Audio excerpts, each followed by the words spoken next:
মহাষ্টমীর পবিত্র দিনে হুগলি নিউজের পক্ষ থেকে রইল আন্তরিক প্রীতি, শুভেচ্ছা ও ভালোবাসা।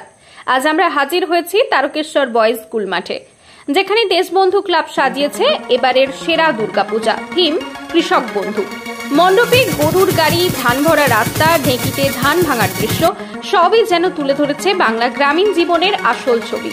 দর্শকদের মতে এই সাজ শুধু শিল্প নয়, কৃষকদের প্রতি কৃতজ্ঞতার এক নিদর্শন।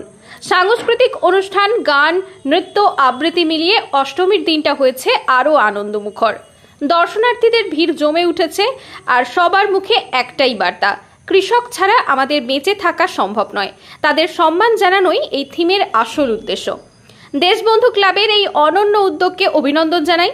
শারদীয়ার শুভেচ্ছা এবং ভালোবাসা রইল হুগলি নিউজের পক্ষ থেকে। হ্যাঁ, বলুন।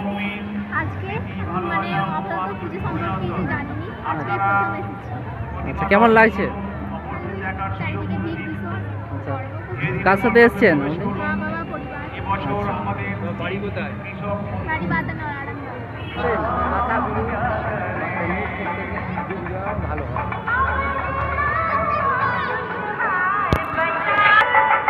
কোথা থেকে আসছেন আপনি? কেমন লাগছে এবারে?